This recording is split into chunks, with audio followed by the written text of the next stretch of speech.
are in listen-only mode. Hi everyone and welcome to today's webinar. I'd like to thank you all quickly for attending.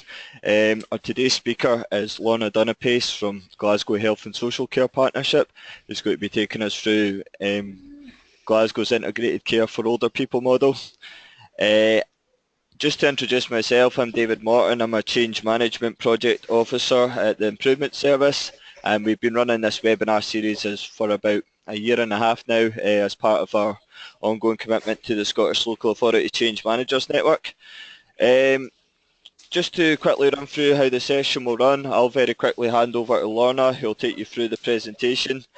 Following that, there will be a question and answer session. Can you please keep your questions coming in during the presentation so we can get straight into them after the presentation. This session is also recorded, and details on how to access the recording will be shared following the webinar. And finally, if you have any sort of technical faults or any issues around that, then please use either the question box or the chat box to contact myself directly, and I'll see what I can do to help out. So with that, I'll just hand over to Lorna. I'm going to be in control of moving Lorna's slides over, so we might be a little bit out of sync, so please bear with us on that. But thank you. Okay, thank you, David. Good afternoon, everybody. As David said, I'm Lorna Dunipace. I'm currently Interim Head of Older People's Transformational Change for Older People in Glasgow Health and Social Care Partnership. And what I was hoping to share with you this afternoon was our journey through developing integrated care for older people, and in particular our integrated care setting in Glasgow.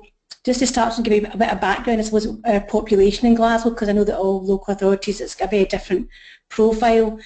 In Glasgow, we've not really seen our big spike in our older population. That's probably about 5 years away from that, but we already are feeling substantial pressure in our system of care. We've got just about under 14% of our population is over 65, about 8% of our population is over 75, and that 8% of our population account for 43% of all hospital bed days used.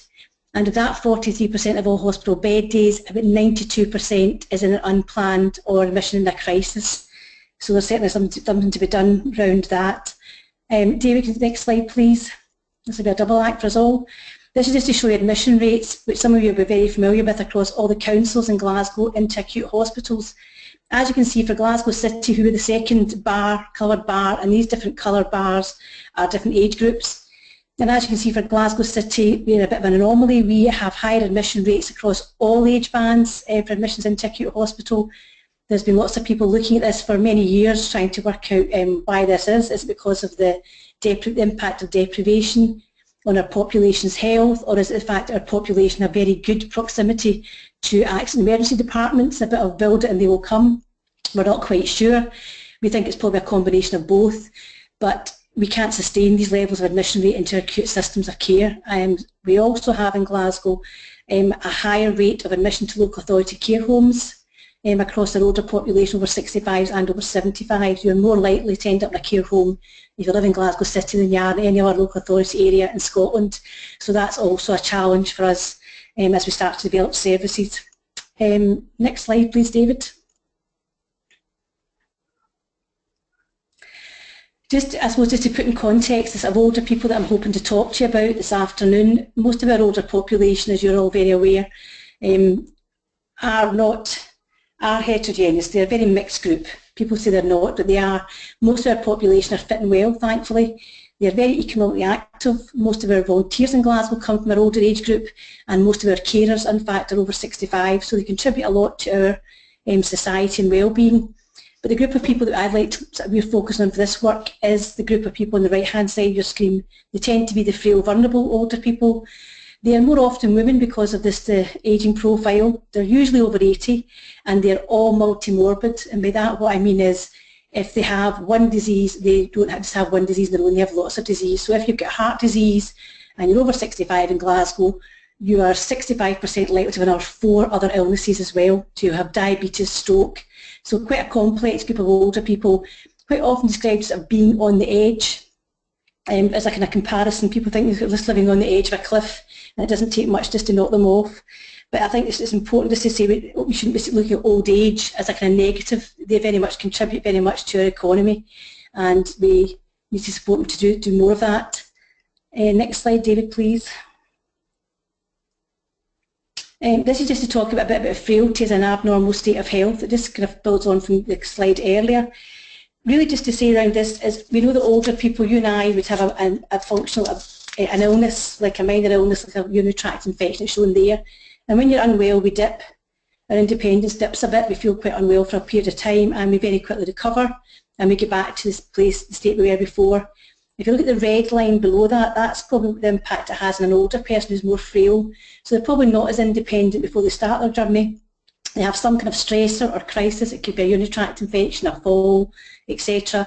Their independence dips quite markedly at that point, and it takes them much longer to recover, pardon me, sorry, and regain their independence. And indeed, they might never get back to the level of independence they had before this stress or this event in their life.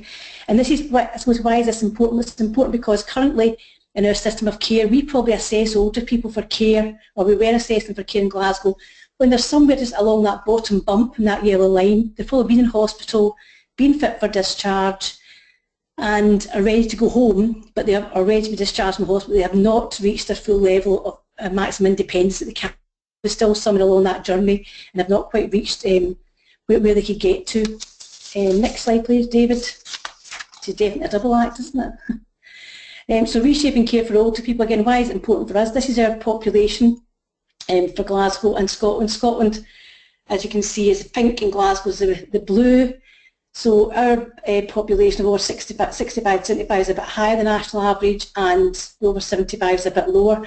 But this is an increase. So the zero line, this is the increase we're going to see over the next 22 years in Glasgow and Scotland. So as you can see, even for Glasgow and Scotland, although we've not such an increase as the rest of Scotland, we still have a significant increase in our older population, an increase of about 50% in over 65 to 75s, and about 43% of our over 75 population will increase over the next 22 years. So it was time to try and do something a bit different and address this, so we were in a position where we could provide services that are fit for purpose for our older population. Next one, David. So where did we come from? We got to a position in Glasgow. This project started about late September 2014, so we've been going now for about 18 months or so. We had high numbers of older people who were delayed in their acute hospitals, who were categorised as ready for discharge, but were delayed, and I'm sure a lot of you were in the same position in your areas. When we looked at it, during that year, we sat about 280 people delayed over 6 weeks in hospitals in Glasgow. We had older people going to long-term care, and usually that was straight from hospital. And we kind of thought potentially some of these people maybe could go home, but the conversation already taking place with families and consultants about where the person's best cared for. When we started this, before this work was started, there was an audit done in social work around the audit and the case records of people, older people going into care. And this was quite startling because what it showed was about 75 to 85% of all the conversations with people who were going into care took place with those other than the older person themselves. So it made us reflect and think, well, actually, how person-centred are we in our approach to do this? And we were assessing people's future care needs in a crisis and an acute hospital environment, and we recognise that's probably not the best place to have that assessment. And we also recognised at that point that older people were probably being admitted to hospital into acute care because we didn't have any alternatives, and very often for GPs in particular, this was the path of least resistance. It was a one phone call and you're in an acute bed. If you're trying to arrange alternative to that, that was very complex in Glasgow in particular. Next slide, please, David. So I think just to say what we already had in place when we started this project, we have a direct ordering of home care by hospital staff in Glasgow since 2000. So with 16 years experience of ward-based staff being able to directly order a home care package. So nobody in Glasgow has ever delayed for the one package, and I know that's quite different from other parts of the country. We, as I say, with 16 years experience of this, hospital staff can order a home care package up to 4 times a day. We like them to give us 40 hours notice. We sometimes get 24 hours notice, and we sometimes people have left the hospital by the time we know they need the home care. But we have one major home care provider in Glasgow who provides more than 90% of our home care, and because of their scale and size they can respond to that and nobody goes without. So even if somebody's left a ward and then the home care package is ordered, the cordial will still put that home care in place, so that's particularly useful. We've had a small step-up unit in the north east of the city now for about 3.5 years, where we give GPs an alternative to admitting somebody to acute hospital. If they're unwell, they're not ill enough to go into acute hospital, we can admit them with the rehabilitation team into a step-up care unit in a care home where we can look after them, do things if somebody lived with a daughter or a carer, make sure they get food, fluids, encouraged to mobilise and encouraged to take their antibiotics and their medication on time. And that's been very successful. We're looking at how we can expand that as part of our system of care.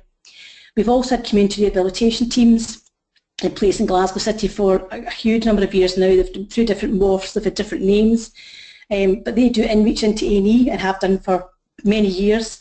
They also support early supported discharge from wards, and they also support GP rapid response for older people who are starting to fail. So we already had that in place as well. And what we also had in place were a lot of broken relationships and lack of trust. At the beginning of this project, because delayed discharge had been such a thorny issue in lots of people's lives for many, many years, and every so often we would get a call from government to say your delayed discharges are out of control. We would get a bit of money to throw at it, we would throw some money at it and put a quick fix on it, which usually meant moving people into care.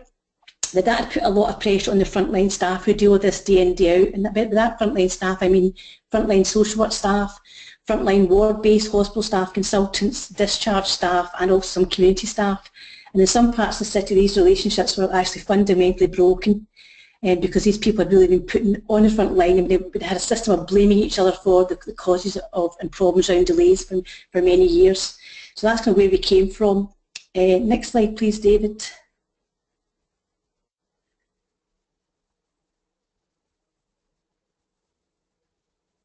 There we are. So what did we do? So what we did was, when I was asked to head up this piece of work, as I said in September 2014, I was offered the opportunity to gather a team of people together to try and deliver this. But when I kind of thought about it, I decided not to take that approach. And what I did was gather together frontline staff who were involved in delivering this service, and we started a kind of period of rapid change. We met weekly. There was about 26 people from across acute, primary care, social work services, some of the voluntary sector as well. And we met every week, and we looked at our system of care, and we made rapid changes. And initially when people came to these meetings, they came with lists of 90 people per sector who were currently delayed. We tried to work through that. We tried to tweak the system a bit. And it became became very evident to me that actually this was not going to make the difference that we had to do. So we developed what I would call a big, hairy, audacious goal. And I said to people, what would we have to do if we want an older person to leave hospital within 72 hours of being declared fit for discharge? And everybody was aghast at first. And then we said, oh, come on, if we had a new way of working, we had to start this, what would we do? So from that, lots of suggestions came out, as you'd expect. We need to stop this, stop that, change the way we assess, change the way we respond. We need to start doing this differently. So we got permission from the GHSCP. At that time it was Interim Chief Operating Officer, to say, can we make these changes to the system, and then seek assurance and governance behind that, and would they carry that risk, which they agreed to do. So we met every week and we made changes. We made small changes to the system. We worked to 72 hours. The North East went first in December of that year, and straight away we've seen that delays dropped significantly. And the reports back from frontline staff were that staff felt not as anxious, not as stressed. They felt more in control of their workload. They felt they were doing today's work today, which was really beneficial, and actually morale was up and sickness and absence was down a little bit. So people were really quite keen to do this and work this way, work differently. Very quickly after that, northwest of the city and south of the city are our two sectors, said, when can we go? So they went live on the 1st of February the following year, 2014, and almost immediately our bed days plummeted just from doing that. Obviously, to support a 72-hour discharge, you have to have an model of care in place, which I'll come on and talk about. So we developed a kind of bed-based intermediate care model. We have no community hospitals in Glasgow, only acute sites. So we developed intermediate care beds, being the principle that people were fit for discharge, could not return home, and could not return home in a package of care with a reablement package of care. Then they would move to intermediate care, and there they would get rehabilitation, reablement, some rest and some recuperation. And if after these things it became evident they still could not return home, then they would be assessed for their long-term care needs, and that would not take place in acute beds. Sounds quite straightforward. It was much more difficult than that to do. As you can imagine, we had to get the support of consultants and ward-based staff. We asked consultants not to have conversations with families about people's destination. We still have to have these conversations. We still have to keep reinforcing them. But we put these things in place. We had good representation from independent sector and voluntary sector because they also brought some building blocks to our bed-based model. When we opened our beds, our rehabilitation staff did some intensive training with the care home staff. Our beds are all in private care homes currently, independent care homes, and we did some training with the staff and working with the units, and we also involved users and families and frontline staff in the evaluations we developed the service, so we get good feedback from frontline staff, frontline service users and families and carers as we went along, and also from staff. And we tried to look at how we change practice. I think the biggest thing this was going to change in practice and a cultural change. We recognised we were very risk adverse with older people. We were quite happy in children's services to take risks and leave children in the care of two addicted parents, for example, babies who couldn't tell us what was happening to them on a day-to-day basis. But we've become very risk adverse in how we assessed older people, and we need to try and change that culture around a bit. Next slide, David, please. So what we agreed in principles was professionals should not make decisions of an older person's care, whether in crisis. Older people would not be assessed their future care needs in a hospital environment. Now, that's our principle. We do, for some people, we still assess them in hospital. That for smaller numbers of individuals, they've got very, very complex needs. Actually, to move them somewhere else would be very detrimental, but there are smaller numbers. Most people go through our intermediate care process, and that we should also afford older people the greatest opportunity to remain or to return to their own homes. So we set some targets. We said if we put intermediate care in place, all these people previously went straight to care from hospital. We want to stop that. Let's try and get 30% of them home. So 3 out of every 10 people, let's see, can we get them to return home? And that's been our target. We had reached it periodically in some units some of the time. We have 98 beds for intermediate care across Glasgow. But just last month, the end of May, we had a 31% return home rate from across all our units, which is really, really good. Now that may change again because the kind of population we get through these units varies. We don't select people, we don't screen them. If you're fit for discharge and can't go home, you go there. So we get quite a mixed range of people with a very mixed range of needs, which remains quite a challenge for us. Next slide, please, David. So we established dedicated units, as I said.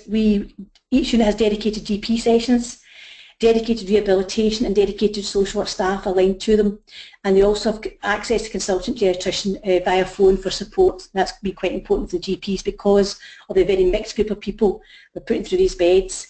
We provided training and support to staff in the care homes, as I said, which is about creating a kind of enabling and rehabilitation ethos. Our beds are in small units within care homes, so we have 15 beds within a dedicated unit, so the staff all work that way with this group of people, so they're not scattered beds. And we've tried to provide service that's very focused and targeted with service users at the centre. We have a 40-hour goal planning meeting when the people arrive in the unit, and then the weekly reviews thereafter. It's very outcome focused on how we get people home. Next slide, please, David. This is just some of the feedback we got from carers, because what we'd had previously was carers saying to us, well, I spoke to a consultant and he said my mum has to go into care. Now, when social work then picked that up as a referral, it's quite hard to try and change that mindset. If families have been working under stress, been really upset and stressed about their older relative living alone, and then they offer a solution like that and they can take a sigh of relief, it's quite hard then to start unpicking that. So that's why it's quite important to say to people, please do not have these conversations. Say to people, when you're fit for discharge, if you can't go home, you'll move to intermediate care, and their discussions and decisions will be made. So we've had some really good feedback from users and carers, because older people have said actually they'd be quite happy to live with some risks. If we know what the risks are, they're actually quite happy to live with some risks. They'd rather go home perhaps and be housebound than going into a care home. They'd rather go home knowing that they may fall, because people can fall, and that's okay. We've tried to use telehealth and telecare where we can to support people a bit better. But older people actually, when we talk to them, are actually quite happy to take some risks. And most people have taken risks all their life, and much greater risks than we've asked them to take now. Next slide, please, David. So what difference has it made? Well, this graph shows you our results in terms of delayed discharges for those over 72 hours. This excludes those who are AWI. It's just those who are over 65 in Glasgow. And what it shows for those who maybe not as quick as maths as I am, I wish, It has about a 72% reduction in hospital delays over that period, so not insignificant. As you'll see, we had a bit of a blip earlier on this year, just after winter time, which we've had to try and address again. And it still fluctuates a bit, but a huge difference. We now sit between about 30 or 40 people a week delayed over 72 hours, which feels much better than 280 people delayed over 6 weeks from where we started from when we started the project. Next slide, please, David. Results in November. So these are showing us the delayed discharges, people with home from intermediate care. So as you can see, the yellow lines, people with home from intermediate care, so it kind of bubbled along 25%.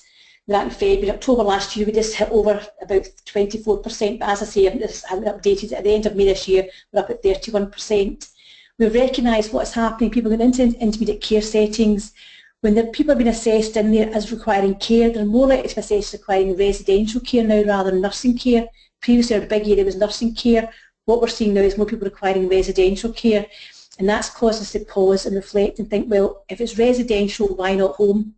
So in the back of that, we've now invested quite a significant amount of money in Glasgow around our support accommodation strategy, and we're trying to offer flexible support accommodation which is tenure neutral for people either in their own homes or an alternative home provision, so we can try and get more older people to live at home with more flexible care packages. It's still in its very early days, but we're hopeful that that will actually let us even increase this bar from 30% to maybe 40–45%, and then who knows. Depends how quickly it grows and how much it flourishes. We think we can get a lot more older people back to their own homes if we get more flexible packages of care to meet their needs. Next slide, please. So emerging issues, this has been a journey of exploration for us all.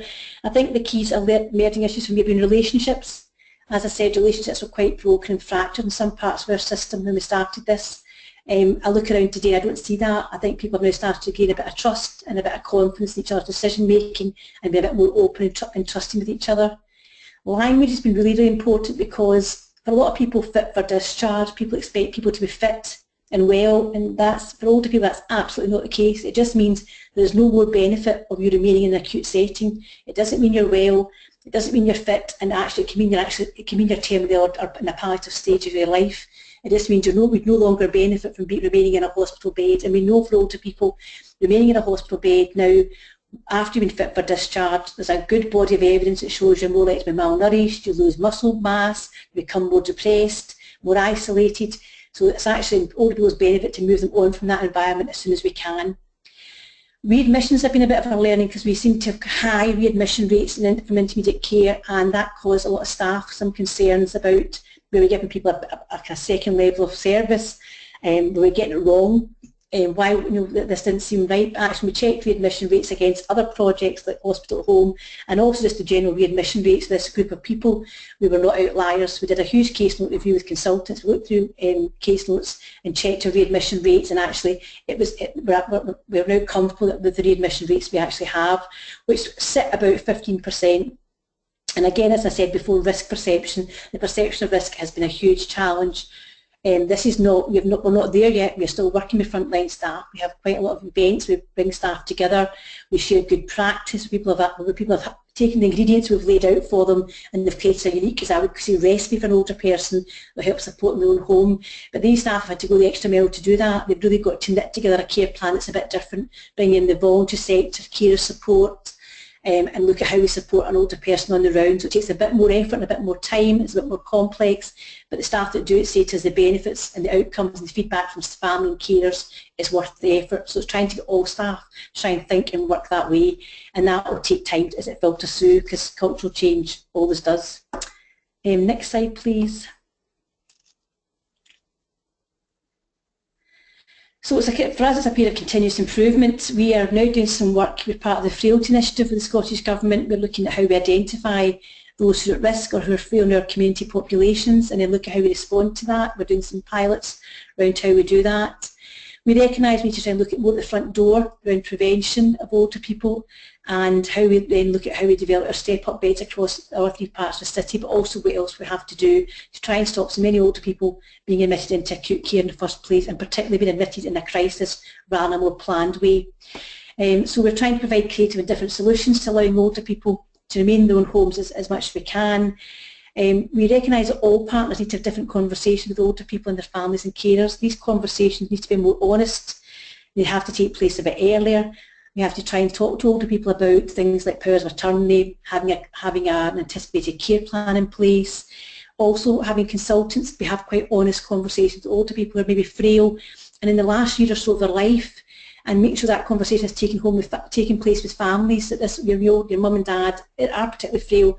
They're likely to be in the last year of their life, and having that honest conversation allows families to make different types of decisions. So I think that's really important as well. We shouldn't lose sight in that. And I suppose for us, this won't end. This is an ongoing evaluation improvement of this service. We're not finished yet. We're currently out to tender for intermediate care beds in Glasgow. That will conclude about October this year. We're reviewing our GP medical model to these beds as well. So we're still doing some work there, and we're still trying to continually improve our system and process. Next slide, David, although I think that might be me. Yep, that's me. So thank you, everyone. Thank you, David, for doing a double act with me, because I couldn't access my slides from here, so that was really useful. So thank you very much. No problem at all. I'd just like to invite any questions from the group. I'll just give a couple of minutes for those to come in. Just before, just a question from myself. You mentioned that you use frontline staff rather than a designated project team. Did the frontline staff require any sort of support or anything like that to go into a project sort of role or help through the change process? No, but I suppose they didn't come into a project role, so what they did was they came out for an hour's meeting once a week and did the work there. So everybody who did this project did it on top of their day job. Nobody had protected time. And initially, I was including myself, I did it on top of my day job as well. So we did it on top of our day jobs, and I think it was more difficult. It was a bit longer to get up and running doing that. It was more difficult to get staff on board with this quick cycle of change. Some of the staff reflect back now and they'll say to me, this felt like being in a runaway train. When we started this long, I felt it was on a runaway train and I couldn't see where it was heading. That was quite uncomfortable for people. But I still think it was the right thing to do, because I feel now what we've got is sustainable change. We've got a group of staff who are out there changing things continually and are not frightened to take that kind of plan, do, study, act approach, although we didn't call it that, but that was really what we were doing. And also they had the solutions and the answers. I didn't have them, but letting staff have the freedom to go and think a bit more creatively. They were developing their own solutions and answers to the problems we faced and taking it back to their teams and sharing that with their teams. So frontline staff were getting instant feedback from the project on a weekly basis. Thanks, Lorna. Next question is from Susan. She'd like to know if and how you have community home administration of IV antibiotics. All right, that's easy, Susan. We don't do community home IV antibiotics in Glasgow. We had a project a few years ago which started looking at it. It didn't really ever get off the ground. I don't know if it's because we were not rural enough. People have very easy access to hospital, so we've never really we don't do that in our intermediate care units, and we don't have a hospital home service which does it either. So we are going to go back and look at hospital home services now. I think we're now in the right place to start looking at that as another part of this picture of prevention and admission for older people. And at that point we'll have to look at the administration of IV antibiotics, but at the moment in Glasgow we don't do that in a community setting. Next question is from Sally Wilson. Can you please give an indication of the cost of the new intermediate care service, i.e. cost per bed, and also the savings that you have achieved in your so far? Okay, we pay a bit more than the nursing home rate for the beds, so we pay a slight enhanced rate. We're currently out to tender, and the rate will change again with that, but it's not a huge inflated rate.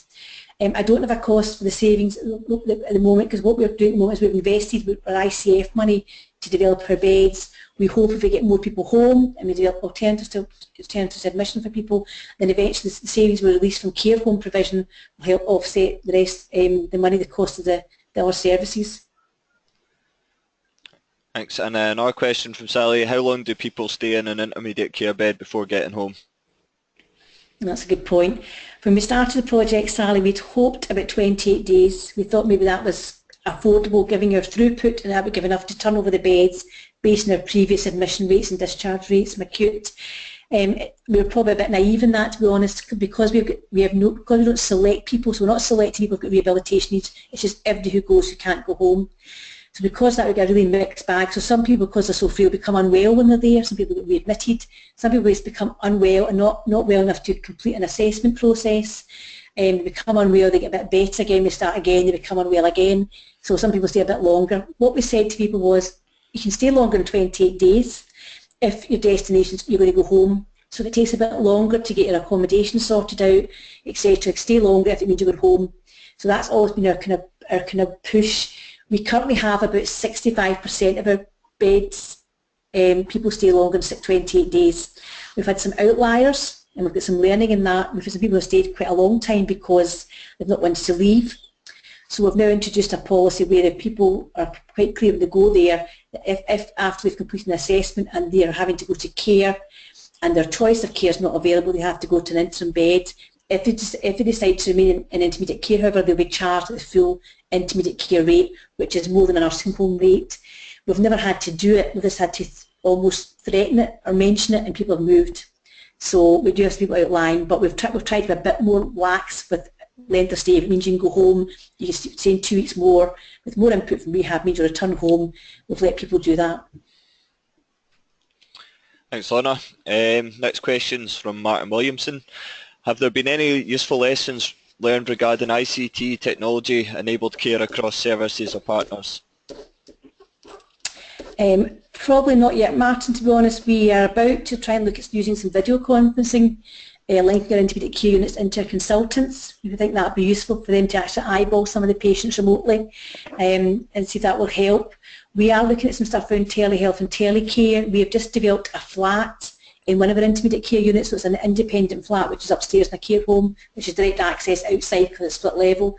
It's self-contained, and we're equipping that with telehealth and telecare. So people who are going home or maybe just not quite confident, ready to make the move, either themselves or their families, or indeed maybe the care staff are not sure the personal manage, they can move into the flat. There is telehealth and telecare, they can get used to that. Their home care provider will come into the flat and provide their home care as they would at home, and we're trying to use that to see is that a useful transition for some people who are just not quite sure of how they'll manage 24 hours a day. So we're trying to use that. We are also in Glasgow putting quite a lot of work into telehealth and telecare and trying to develop a strategy around particularly telecare at the moment to see what else we can do with that, because we realise it's an asset we're probably not sweating as much as we could, to be fair. Next question is from Margaret. Any ideas for what you might do around the front door of the hospital to prevent admission? I've got quite a few ideas, Margaret, so some other people as well in Glasgow. I think there is definitely something about knowing, I think there's two things. I think about if we do the frailty work and we identify who are our frail population. So we're doing a bit of work just now with that with 3 pilot GP practices to say, if we run some tools through your practice data, can we identify who your frail population, and does that match who you think your frail population? Once we identify them, can we stratify them to say who are the very frail, who are the frail people who are probably mainly around long-term conditions and multimorbidity, and who are the people who are just on the cusp of frailty, and can we then put in appropriate responses to those groups of people? So get some assessment in place and get some plans in place, and with that stop as many people then going to the front door. We certainly want to expand our step up provision, so people going to step up rather into hospital, because we think that definitely works. And we are also looking at, but currently just now, about how we get more involved in the front door activity. We've got some of our rehab teams who in reach and try and pull people through from medical admissions, but where we want to get to is know who our population are. When they get to hospitals, we know, so we keep ownership of the older population in a community setting. They live in a community, that's where they belong. We push them proactively into acute settings when they need to be there, and we pull them out with the same intention we push them in. So we don't let them go waiting a flagging up at the end and saying this person is now fit for discharge. We know who they are, we track them, and we actively, progressively pull them through our system of care. We don't quite know yet how we're going to do that. We've got some ideas and we've got some commitment to develop some kind of integrated hospital service, but we've not actually worked out the detail of that as yet, and that's probably some of the next steps of work we're taking forward. Thank you. And next question is Stephen Whitehall. How important were the use of quality improvement tools and techniques, for example PDSAs and chats? Hands up, we didn't use tools and techniques at the time. I think, to be fair, because we didn't have the resource available to us that we knew of. I've been involved in using PDSA round collaboratives with GPs in the past, so I was familiar with the PDSA methodology. However, I wasn't familiar or up to speed with all things like run charts and how you analyse, etc. And I had no resource available at that time to do any of that. So I used a kind of PDSA approach, a much more looser one. So it's about go try things, does that work? Okay, let's all do it. And we changed it. So we didn't probably track our progress as much as we could have, and we probably weren't able to demonstrate the difference we've made around small changes as much as we could have had we applied the methodology. But however, one of our team has now recently been doing work in that, and she's been doing some project work using the full methodology around establishing anticipated care plans for all people who leave intermediate care. So we hope in the future we'll use the methodology a bit more robustly than we have to date. And back to Sally, are you planning to have a payment based on outcomes? A payment based on outcomes? Sorry, Sam, I'm not understanding your question. To come back in terms of outcomes to the care home providers, or because we did think about that at one point. We thought of paying care home providers if more people got home, and we kind of scrapped that because we weren't quite sure how much it would be up to them. We think it's more up to our rehabilitation staff and our social work staff taking control and care and case managing people through the process.